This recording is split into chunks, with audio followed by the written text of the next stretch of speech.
Let's see. Is this the one and only Miss Danica McKellar? It is. It is. Hello. Welcome to Totally Driven Radio. Thank you. Thank you for having me. Now, I don't even know where to start with this, so I'm just going to say this, and it's got to be kind of amusing. And it's amusing for me, and I'm sure you get it all the time. So I have my two co-hosts here, Nick and the other one we call Moondog. And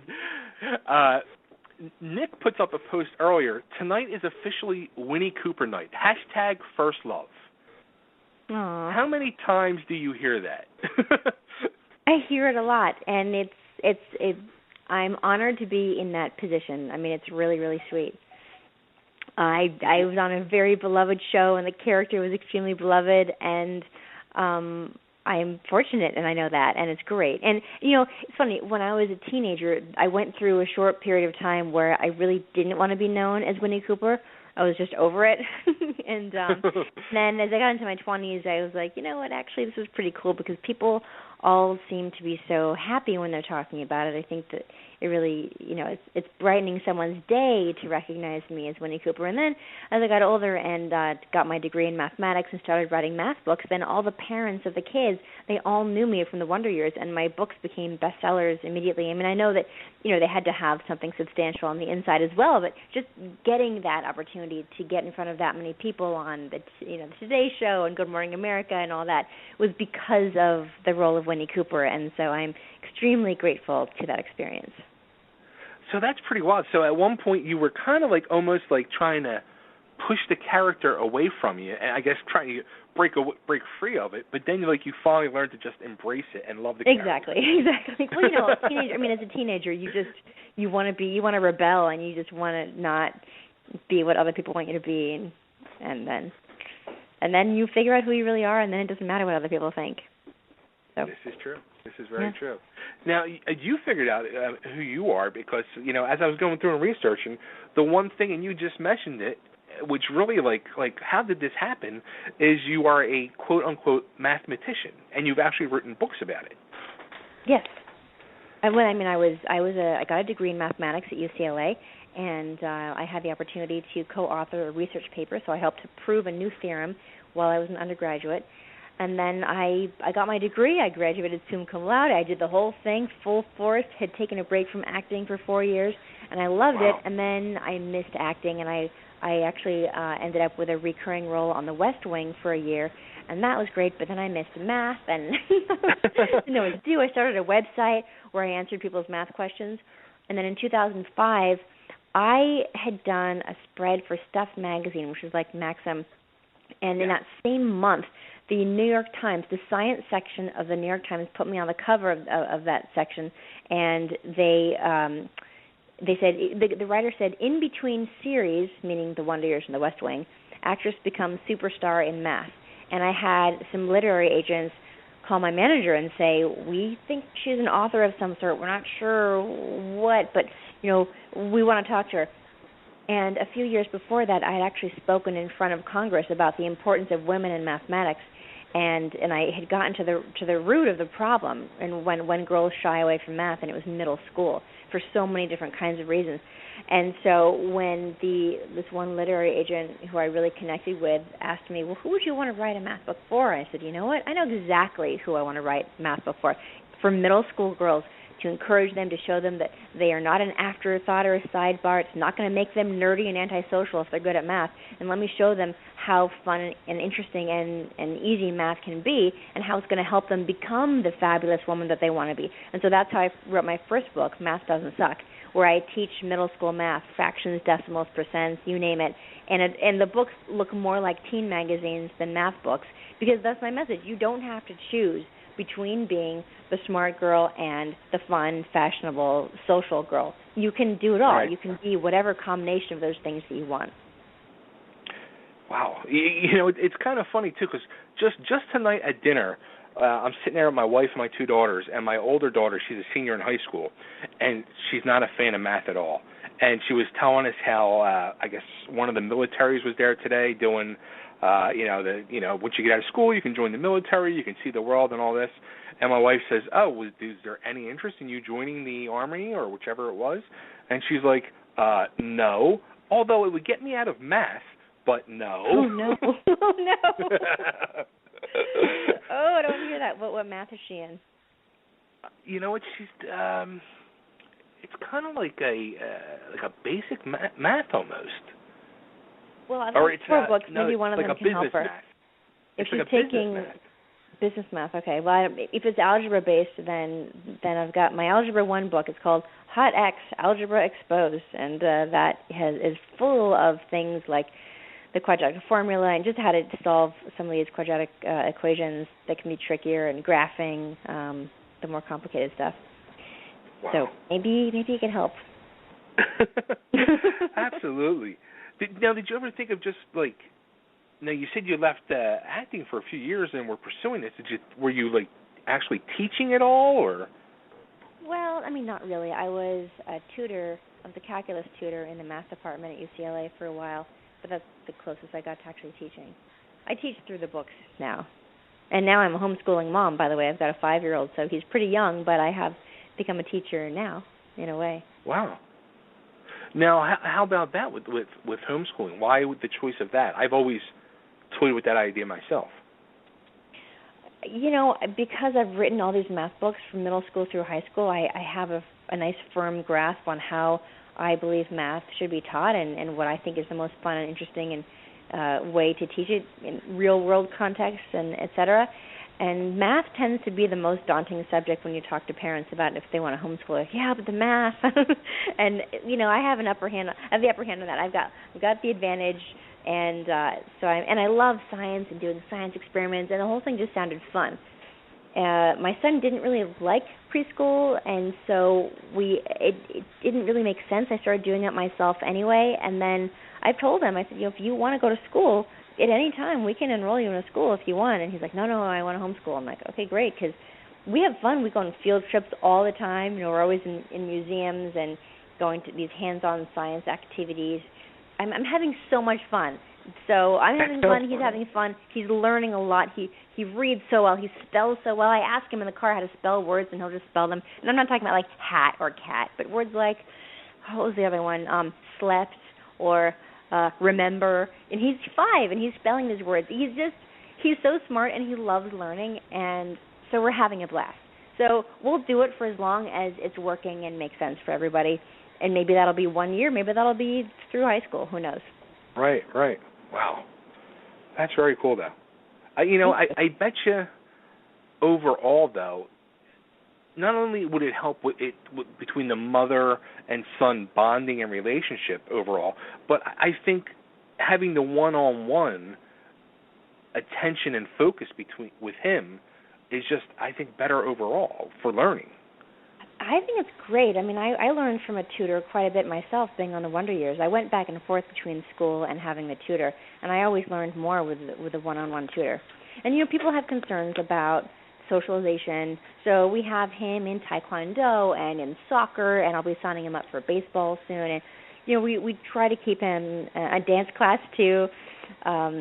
So we try to keep him around other kids his age quite a bit, and so there are those interactions that you would get in school. Not as many, but he still gets it several times a week.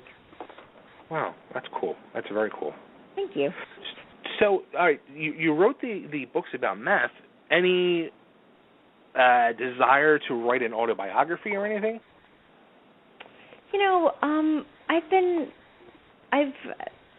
I've thought about that sometimes. I just have so much to say about math, and I have a lot more life to live still, so I kind of figure, well, just at some point maybe I will. But I'm actually currently working on a series of younger math books, so for younger kids, actually around Draco's age, my son. So that's fun. It's like doing research with him when I'm teaching him. Oh, this worked. Oh, this doesn't work. Oh, I just got an idea. So I'm busy with that. I'm busy. I'm busy to do that. I'm doing acting work still. I've got a Christmas movie coming out on Friday, November 27th on the Hallmark Channel. It's called Crown for Christmas, and it's absolutely adorable. We shot it in Romania, and it's a fairy tale romance set in at Christmas time. It's just adorable. It's like Sound of Music meets Cinderella. I'll tell you what. I actually really cute. I sat and watched it today, and cool. I did. Oh yeah. So the first few minutes, I'm like, and then next thing I know, I'm sitting there in my office, and I am just sucked into this movie, and I'm getting all into it. And at times, I'm like sitting there wiping my eye. I'm like almost getting teary. I'm like, this is such like a nice little love story at Christmas. And I was even sending it over to Nick. I'm like, I'm sitting here like almost in tears watching this movie. And he's just laughing at me. Oh, that's so. Oh, I'm so glad you liked it. Yeah, and isn't it sweet, the relationship between me and the little girl? It's really a three-way story. It's not just me and the king. So I play a governess who comes to. I'm telling this for other people, obviously. I'm a governess who comes to watch this little girl who turns out to be the daughter of the king of Windshire, a fictional country where everyone speaks English with British accents.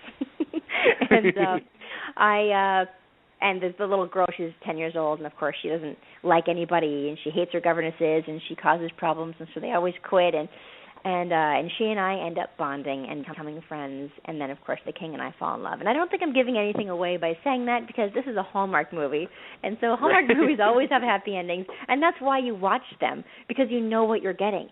If you feel like watching something edgy, watch something else. They're funny, they're adorable, they're sweet, they'll make you smile, laugh, maybe cry a little, and you end up feeling really good at the end, and that's what they are, and that's why you watch them. So it's just a really, really sweet movie, as you saw. And I'm actually going to be live tweeting during the movie, and also live periscoping. I'm not sure if you're familiar with periscoping, but okay. I've been getting into it. I've had it for about a month now. Some people say I'm addicted. I don't know. I was thinking of trying to somehow periscope this experience, but I wasn't sure because they wouldn't be able to hear you, and so I ended up not doing it. Maybe I'll periscope at some point in the middle of it. I'll just turn it on and be like, I'm periscoping. But it's great. I love interacting with fans during the actual live broadcast of the movie, because it's just fun. I can answer behind the scenes questions. People are like, well, what did you think of that? What did you what was that like? And for me, shooting this movie in Romania over the summer was funny because it was hot, and they're making fake snow out of, the snow on the ground is paper and water, essentially, little balled up pieces of paper. And then the flurries of snow in the air, they look so magical. Well, that's hot ash. It's like hot plastic ash flakes going through the air. Really? You're trying not to breathe in. Yes.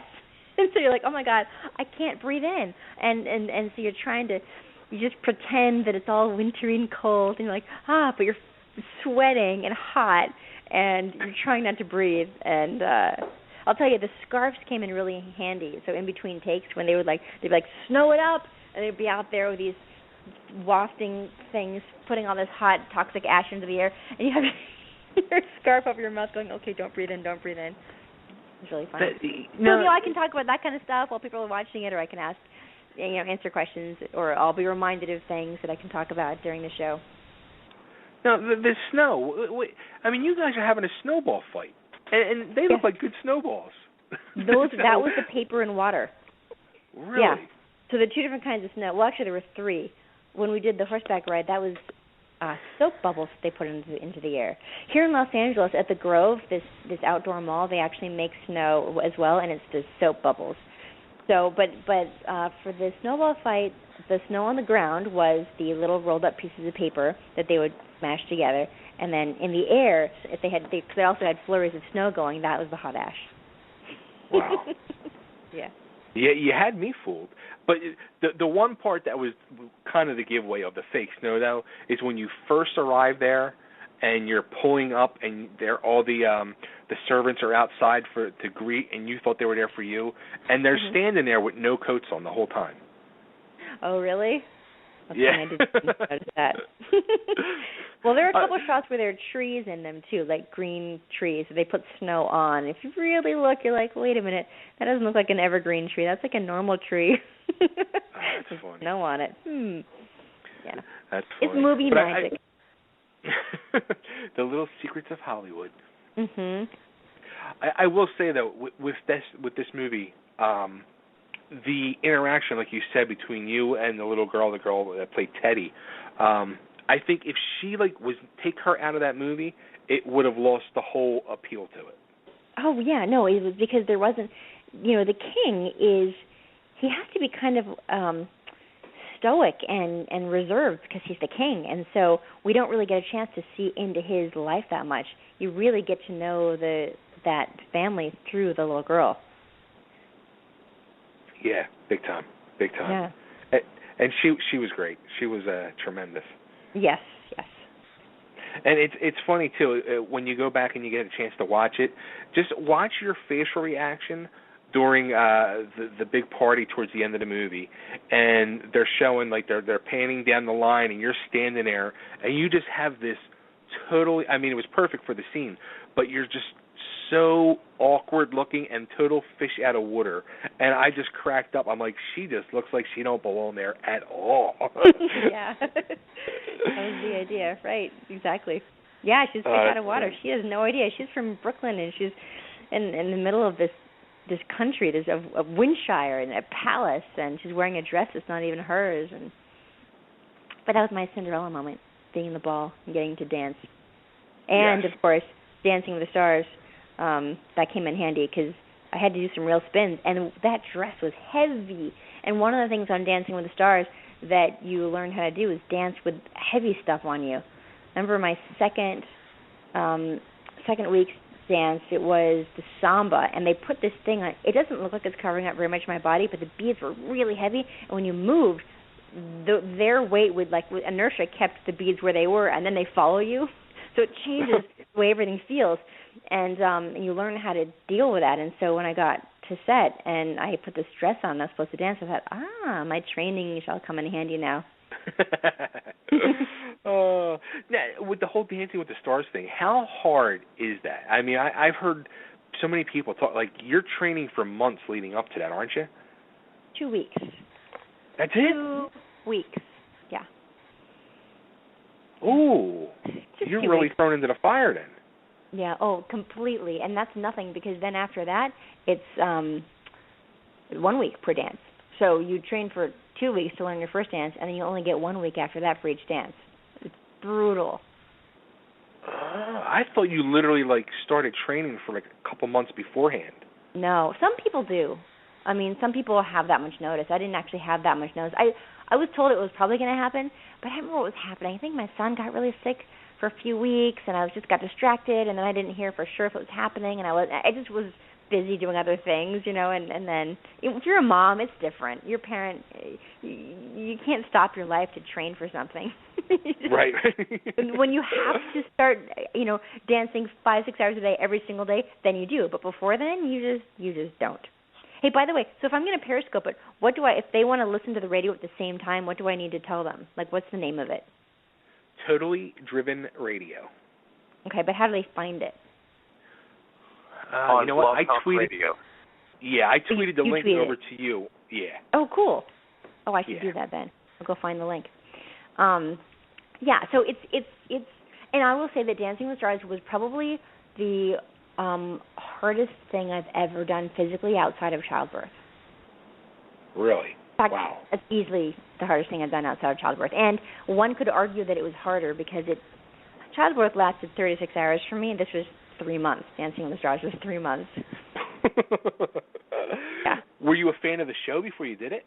Huge fan of the show. I loved it. I was so excited to be a part of it. I mean, I had been watching it since 2005. 2006? Maybe the year after it first came out. Yeah. That's funny. Like, we have this girl, she's a Hollywood correspondent for us, and she'll call in every week, and we'll talk the top stories of the week. And she covers Dancing with the Stars and So You Think You Can Dance. So every season we do the sealed envelope thing. And it's funny because myself and Nick, we really don't watch the show. But we'll go through and we'll pick out the 4 finalists and we put them in order. And then we'll reveal the envelopes after the season is over. And we did it for the last season the first time. And I know I picked 3 out of the 4. I was right. How did you do, Nick? I did really good, and I'm 3 out of 4 this season as well. Yeah, right on. That's funny. That is funny. Wow. So another thing that you do, like, which I had no idea of, but Nick was right on with this. He knew right away. You do voice acting as well. Yes, I do. In fact, I just did recorded a cartoon yesterday. Was it yesterday or the day before for Nickelodeon? It's called Shimmer and Shine, and it's going to be a recurring role. It's really adorable little show. It's on Nick Jr. So, by the way, I am periscoping right now. Look at That's awesome. But they can't hear you. But we can't overlook the fact that she did the best animated show of all time, right? I mean, come on. Young Justice. Young Justice. That was a great show. That show was so complicated and dark sometimes and interesting, and it wasn't some pat show about superheroes. They really went to some dark places. Miss Martian, my character I loved that role. She got evil. I mean, she would go into other people's minds and read their minds against their will, and she was dealing with that dark side of herself, like, is this right, is it wrong, when is it right? And I'm not sure how many episodes you guys watched, but I loved that show, and we had such great fans, and still people will tweet me and say, when is Young Justice coming back? Can we bring it back? The sad truth is that although it had a lot of viewers, it didn't sell enough toys. I think it's the age that it targeted, and because of that, they just have other properties that sell more toys, and so they canceled us. Wow, so it more or less came down to the merchandising than the actual ratings of it. That's what I heard, yeah. Yeah, I know. But I think we did, oh gosh, I don't even know, was it 2 or 3 seasons? Maybe it was just 2. I think it was just 2 seasons. 2 seasons plus the video game, which was like half a season of storyline. Okay, right, that's right. Video game too, yeah. See, now, and it's funny because before you came on earlier in the show, we were plotting out your career for you, and we were saying we need to get you on. You need to be like in a superhero show, because that is like the thing. Like a live action superhero show. Like a live action superhero show. That'd be fun. Yeah, I have a Wonder Woman costume somewhere in my closet. She could just reprise the Miss Martian role on Supergirl. It's easy. There you go. You've heard it here first. Yeah, I'll just put some green makeup on and red wig, and I'm good to go. I got the voice. Voice is the same. I have that going for me. Not sure we really look alike other than that. And another one, which they told me you did, I don't know how many episodes you did, but Big Bang Theory, which I think you would be a perfect fit in that cast. Yes, I did just one episode of Big Bang Theory. And I think that, look, I love that show. It is so funny. But it does reinforce stereotypes about math and science, and if you're smart, then you're a nerd, and, if you're good at math and science, then you're a nerd. I'm not a huge fan of that, and I came on the show, and they gave me, I played Kuther Polly's love interest, and it was just one episode, and I wasn't even a scientist. I was a grad student or something, and then after that, they brought on Mayim Bialik to play more of the typical nerdy role. So they wanted to stick with the stereotypes. I'm all about breaking stereotypes, and that show is not, and I think that's why I didn't do more on that show. Wow. Yeah. Interesting. But it was fun, and actually something interesting about that when I did the show, it's funny because I got on the show, and I was so excited because all the props were sciencey and mathy, and I was like, oh, wow, and I wanted to talk to the cast about it. And the cast doesn't actually like math and science. They just play those roles. And so I was with Jim Parsons and everyone, and I'm like, oh, do you guys know the Elements song, by Tom Lehrer? And I started singing it, and the producers were around too. It's this song. Tom Lehrer is he was a songwriter from the 1950s, actually, who was also a math professor at MIT, and he wrote some pretty nerdy songs, and they were great, though, and one of them was The Elements. It's like, there's antimony, arsenic, aluminum, selenium, and hydrogen, and oxygen, and nitrogen, and rhenium, and nickel, neodymium, neptunium, germanium, and iron, americium, ruthenium, uranium, europium, zirconium, lutetium, vanadium, lanthanum, and osmium, and acetine, and radium, and gold, titanium, indium, and gallium, and iodine, and thorium, and thulium, and thallium, and it goes on, right? So I'm singing the song, wow. I'm getting, crickets there, and but guess what? Half a season later, they have Jim Parsons singing that song. He gets drunk at a bar, and that song that, of course, he started singing. I was like, okay, so maybe they didn't laugh then, or maybe I didn't get a reaction, but somebody was paying attention and said, yeah, this would be good for the funny. show. They were taking notes. Exactly. Like, wait, we have a real live math nerd right here. What do they really do? Oh, they sing Element songs. Very cool. Yeah. Did you like jump off your couch when you saw that? I would have been like, what? I was so excited. Yeah, I don't remember. I was just watching the show, and I was like, whoa, wait, yes, that was because of me. I mean, maybe. I guess it could have been a coincidence, but everybody was there. I'm sure they heard me. I'm happy to have included that. Tom Layers was great, and I really was glad to get him a little extra press. That's awesome. You know, I just thought of something, too. Like, we do a separate show on Sunday nights where we talk nothing but TV. And we'll do, like, each week we'll do, like, a top 5 list. And I guess it's about a month and a half ago, I came up with a list. My topic was older TV stars we'd like to see in a current TV show. And I was just thinking to myself, wouldn't it be cool to have you, like, as a guest on Fred Savage's new show, The Grinder? Oh, yes. You were not the first person to suggest that I be a guest role on The Grinder. I've heard that from a lot of my fans. Everyone's like, so when are you going to be on? I don't know, maybe not. I did an episode of Working, which was a show of his back in the late 90s. So it was probably 5 or 6 years after the Wonder Years ended, and I played his love interest on that. I don't think I can come on to all of his shows and play his love interest. I think that might be a bit much. I don't know. Well, you could play like one of Rob Lowe's co-stars or something. That show just right. The Rob Lowe character in that show cracks me up. He is so funny. I love shows that make fun of actors. I can't get enough of that. No, speaking of Fred Savage too, like one thing that I read, and I don't know if this is true or not. Your very first kiss was with Fred Savage on the taping of the show. Yes, it was. Now, when you look back at that, are you kind of like, why did it have to be that? You know what I mean? Like, no, it was fine. No. I mean, back then,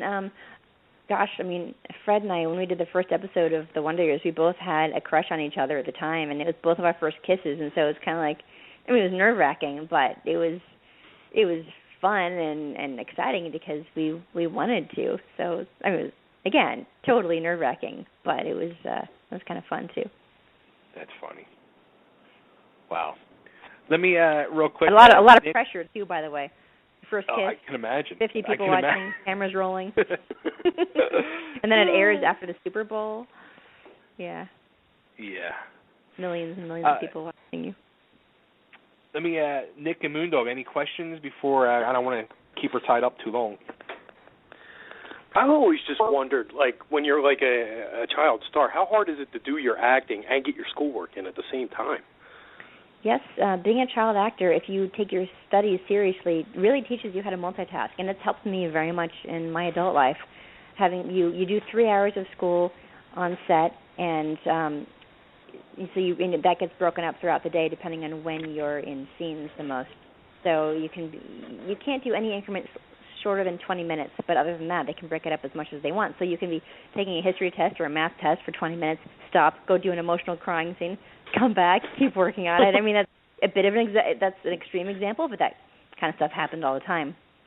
And you really learn to be right here doing this right now, and then right over here doing this right now, and then coming back.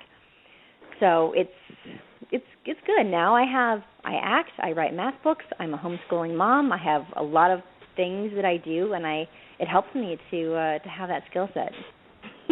So, who knew? Wow. Busy. Look at you. Yeah. Well, I think the one question I have is when I think back to my childhood and growing up and all the young actors coming through that era, so many of them have had sort of a troubled time growing up and when they're teenagers and young adults. And I guess my question would be, how did you stay grounded? What was sort of the secret to your success? I have to first credit my parents for keeping me really grounded. They always told me that family, health, and education came first, and they meant it. The first year that The Wonder Years was nominated for an Emmy, we also had a trip scheduled on the river with my dad and my sister, a river rafting trip, and we went on the trip, and we had the time of our lives. We watched the Emmys from this tiny little TV in a motel room the night before we got on the river, and The Wonder Years won, and we just like jumping up and down and so excited, and then we went to sleep, woke up at 5 a.m, got on the river, and had the trip of our lives. It was, and that just set the precedent that acting was a hobby. They were not overly impressed with the whole Hollywood thing, and they really kept me grounded in that way. And then after that, after the Wonder Years ended, and I was struggling with my identity a little, and I got to that point that a lot of child actors do, where you're like, wait a minute, who am I now that this show is over? I was a math major at UCLA and found a new identity, found that I felt smart and capable and valuable for something that had nothing to do with the Wonder Years, had nothing to do with Winnie Cooper or acting at all, and it really, really helped me a lot, and I think it helped me not become one of those child star stories that we all hear about. Did you have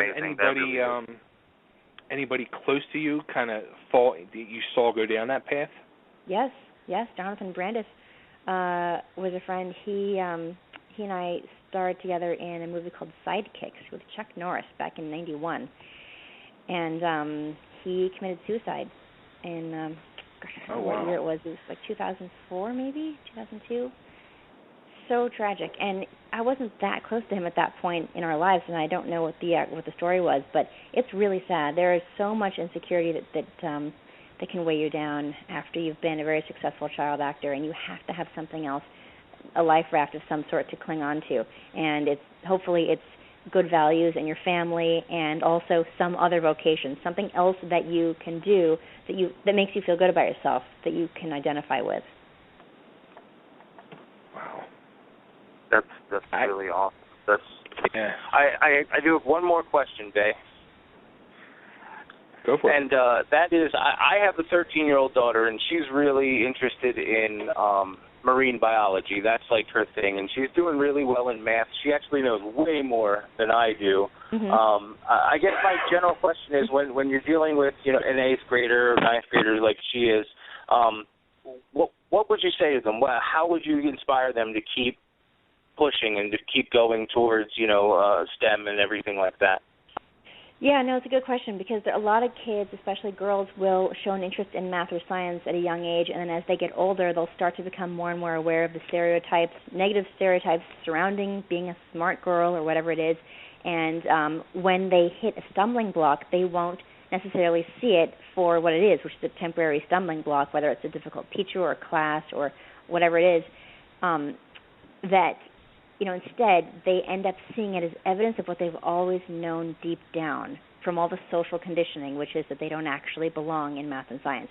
And that's the danger that I try to avoid with my books. The books show girls that they do belong in math. They are not an afterthought. It's not a cool bonus if they're good at math too, like boys are. No, this is actually for you. You belong here, and this is yours, and own it. And so she's 13 years old. She's actually gotten over the hardest hurdle. I would say it's usually around 11. So that's good news. I would encourage her to see math and science around her in her everyday life, not just in her classes. And she actually is right for one of my, is she taking geometry or Algebra 1? She's taking Algebra 1, but I got to be honest, I just I'm in a bachelor's program right now, and her math is harder than mine was. I mean, the stuff that they're doing, we definitely didn't do in 8th grade. Yeah. Well, I cover Algebra 1 in my 3rd book called Hot X, Algebra Exposed, and it really does all the real math. I mean, they look like girly girl books or whatever, but it's the hardcore math that you find on the test, and it will help her.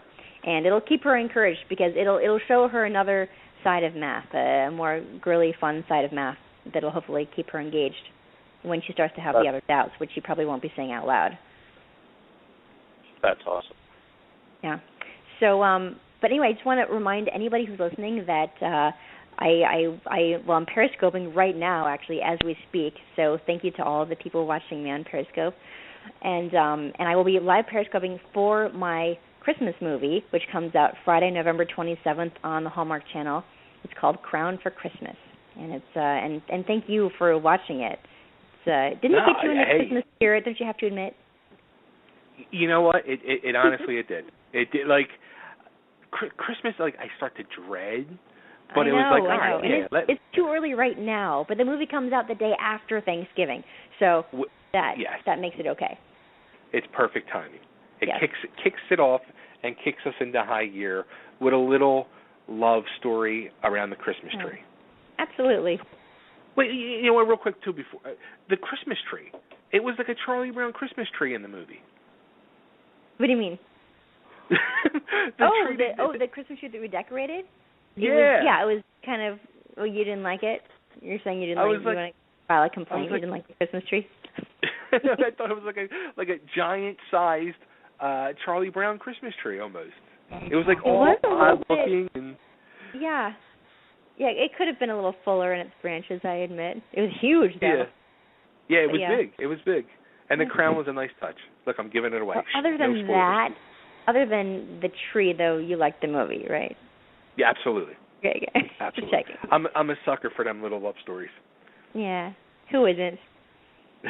Who isn't? People just don't admit that they are, but everyone's a sucker for those kind of stories. Absolutely.